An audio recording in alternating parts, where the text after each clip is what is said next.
Before the empire, before the legions marched across continents, there was one man who defied fate itself. This is the rise of Julius Caesar. In 100 BC, in the bustling streets of Rome, Gaius Julius Caesar was born, not into glory, but into uncertainty. His family name was ancient, but his status was fragile. The Republic was teetering under the weight of corruption, political rivalries, and endless wars. The Senate ruled, but behind closed doors, ambition festered. As a young boy, Caesar watched the chaos, but unlike others, he saw opportunity where others saw danger. At only 16, tragedy struck. His father died. Caesar, still a teenager, became the head of his family, but Rome was no place for the weak. The dictator Sulla seized power, executing political enemies. And Caesar? He was marked for death because of his marriage alliances. Defying Sulla, defying death itself, Caesar refused to submit. Only the intervention of powerful allies spared his life.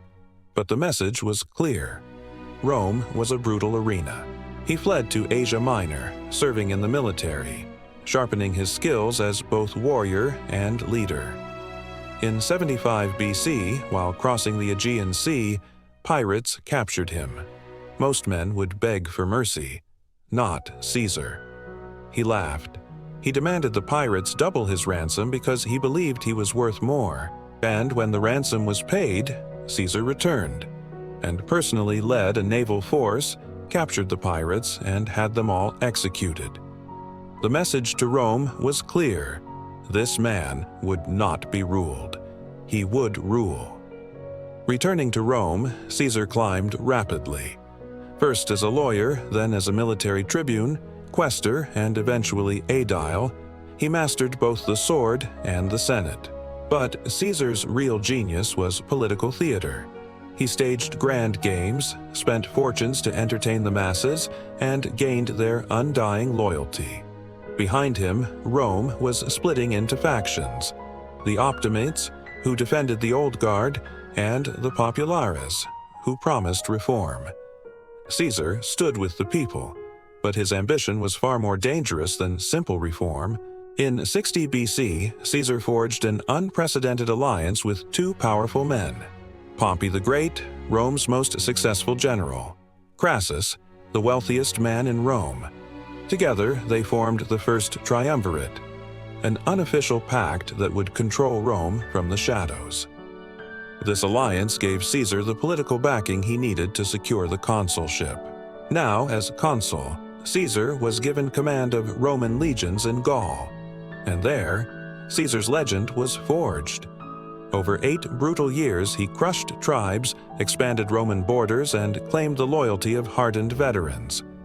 Vercingetorix, the mighty Gallic chieftain, dared to resist. But at the siege of Alesia, Caesar used masterful tactics, building double walls to trap both enemies and rescuers, broke the Gallic resistance forever. Rome was richer, its borders stretched further, and Caesar? He was now too powerful. But back in Rome, the Senate trembled. Pompey grew wary. Crassus had died. The triumvirate crumbled.